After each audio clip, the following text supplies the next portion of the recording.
Good morning, all of you. Welcome to your SST class, students. My topic is how to create more employment under the chapter 2 of your economics, that is sectors of Indian economy. Students, till today I explain you about that what are the sectors and what was the role, how the role of increasing sector is tertiary sector is increasing. ये मैंने कल आपको समझाया था कि हमारे GDP में tertiary sector का रोल किस तरह से इंक्रीज़ हुआ और क्यों इंक्रीज़ हुआ.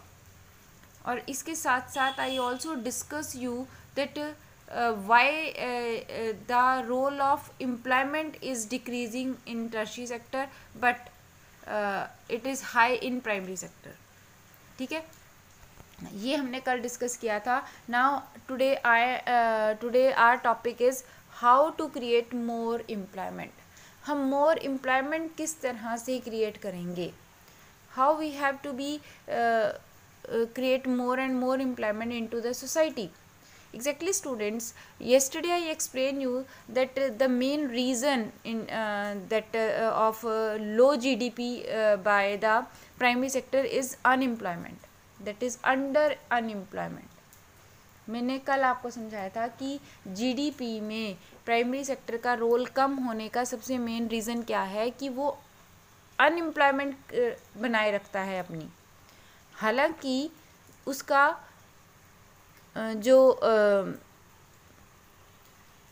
एम्प्लॉयमेंट शेयर है, अगर हम नॉर्मली बात करें कि एम्प्लॉयमेंट शेयर तो उसका ज़्यादा है, पर जो जीडीपी में रोल है वो कम है. क्यों? क्योंकि वहाँ पर डिस्गिस टाइप ऑफ अनएम्प्लॉयमेंट मिलती है. ठीक है, इसके अलावा मैंने कल आपको ये भी बताया था कि अर्बन एरियाज़ में भी हमें अनएम्प्लॉयमेंट मिल रही है. ठीक है, डेली वेंडर्स जो हैं वो भी अनएम्प्लॉयमेंट फेस कर रहे हैं. तो how to create more employment, तो हम किस तरह से मोर एम्प्लॉयमेंट क्रिएट करेंगे, today's topic is this. Okay, चलिए, for the above discussion we can see that there is continue to be considerable under employment in agriculture. अगर हम above discussion को देखें तो हम ये कह सकते हैं कि एग्रीकल्चर में अंडर एम्प्लॉयमेंट है. ठीक है, और बहुत सारे पीपल ऐसे हैं who are not employed at all. In what ways can one increase employment for the people, किस तरह से एक पर्सन जो है वो एम्प्लॉयमेंट इंक्रीज कर सकता है. Take the case of Lakshmi with her 2 hectare plot of unirrigated land. अब यहाँ पर हम लक्ष्मी का केस लेंगे. देखो, the government can spend some money or banks can provide a loan to construct a well for her family to irrigate the land. Lakshmi को employment दिलाने के लिए और प्रॉपर इरिगेशन दिलाने के लिए गवर्नमेंट ने उसको लोन दिया ताकि वो अपने खेत में कुआं बनवा सके. Lakshmi will then be able to irrigate her land, फिर वो अपनी लैंड को इरीगेशन फैसिलिटीज़ करवा दे पाएगी. टेक ए सेकेंड क्रॉप, अपने खेत से एक और क्रॉप ले पाएगी, वीट के साथ साथ रबी सीजन में भी. Let us suppose that 1 Hector of wheat can provide employment 2 people for 50 days. अब ये मान के चल रहे हैं कि 1 हेक्टर जो ज़मीन है वो 2 लोगों को 50 डेज़ की एम्प्लॉयमेंट क्रिएट कर रही है, जिसमें हम सोइंग, वाटरिंग, फर्टिलाइज़र देना, ये सब कुछ ऐड कर रहे हैं. सो 2 more members of the family can be employed in her own field.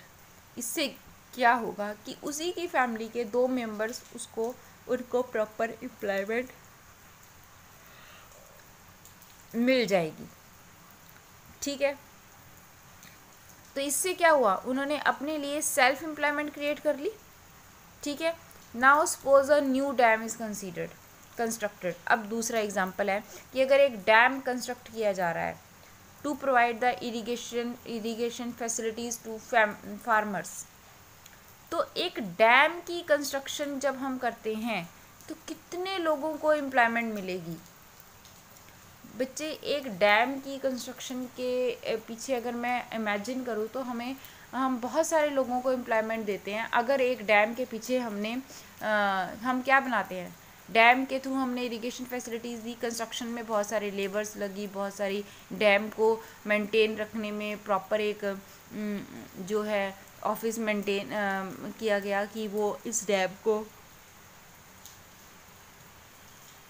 उसकी देख रेख करेगा, सब कुछ आएगा, ठीक है। इसमें एक चीज़ और है, अगर डैम के पीछे हमने क्या बनाया, हमने पोंड बना दिया, हमने पोंड में फिशिंग करनी स्टार्ट कर दी, तो वो भी एम्प्लॉयमेंट देगी। डैम के पीछे पोंड को हमने एक टूरिस्ट प्लेस में चेंज कर दिया, उसको एक लेक में चेंज कर दिया, और उसमें हमने बोटिंग करनी स्टार्ट करवा दी, और तो वो और सारे लोगों को एम्प्लॉयमेंट देगी। तो इस तरह से क्या होगा, इस तरह से एम्प्लॉयमेंट क्रिएट होगी, ठीक है। ये मैंने अपने, बट यहाँ पर देखिए, now suppose a new dam is constructed and canals are dug to irrigate many such farmers, this could lead to a lot of employment generation within the agriculture sector itself, reducing the problem of underemployment. इससे जो agriculture है वो अपने आप under employment की conditions को reduce कर देगी। Now suppose Lakshmi and other farmers produce much more than before. अगर लक्ष्मी और अदर फार्मर्स ज़्यादा प्रोडक्शन कर रहे हैं तो क्या होगा, this would also need to sell some of this, उनको बेचने के लिए भी हमें कुछ चाहिए, एंड दिस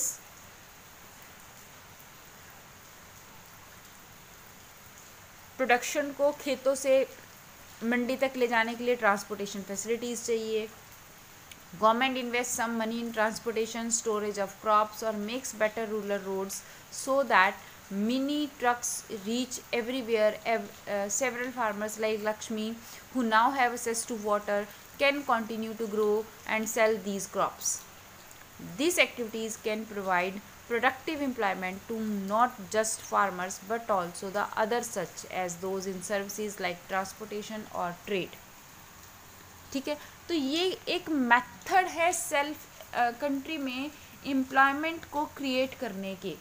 एक चीज़ से हम कितने लोगों को एम्प्लॉयड कर रहे हैं, हमने डैम कंस्ट्रक्ट करके हमने फार्मर्स को की हेल्प की, इसके साथ साथ हमने और अदर लोगों की भी हेल्प की, लेबर क्लास की भी हेल्प की, ट्रेडर्स की भी हेल्प की।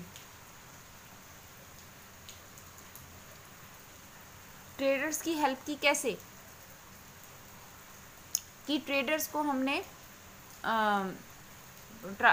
वो क्या दिया, बेचने के लिए उनके पास अनाज आने लग गया, तो वो व्यापारी अच्छे बन गए।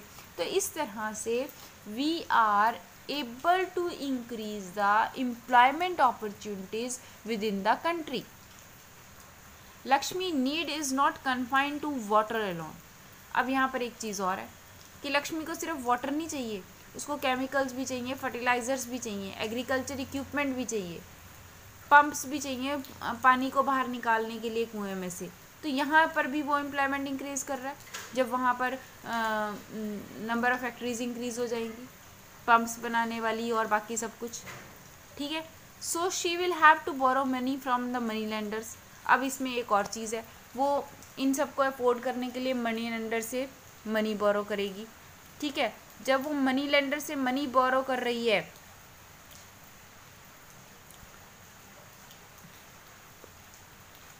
तो क्या हुआ, rate of interest, if the local bank grows her credit at a reasonable rate of interest, she will be able to buy all these all in time and cultivated her land.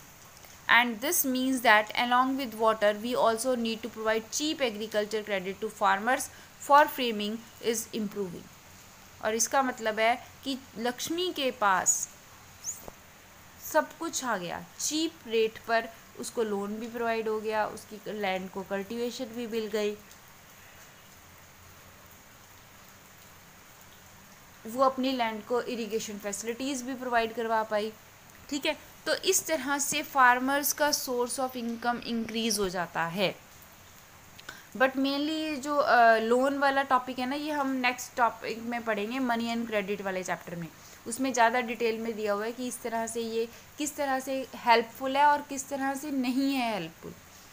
Loan her bar helpful नहीं होता, loan helpful तब होगा जब हम उसको सही तरीके से लेंगे, सही सोर्स से लेंगे, ठीक है। चलिए now come on the next, another way by which we can tackle this problem is to identify, promote and locate industries and service in semi rural areas where a large number of people may employed. For instance, suppose many farmers decided to grow arhar and chickpea, setting up a dal mill to procure and process these and sell in the cities is one such example.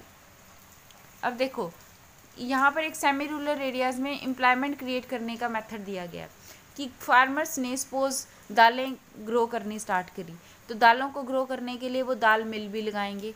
दाल मिल को लगाने के बाद फिर उन दालों को शहर में बेचने के लिए जाएंगे, ओपनिंग ए कोल्ड स्टोरेज की अपॉर्चुनिटी आ गई उनके पास, ठीक है, ताकि वो अपने पोटैटोज़, अनियंस और इन सब को सेव करके रख सके।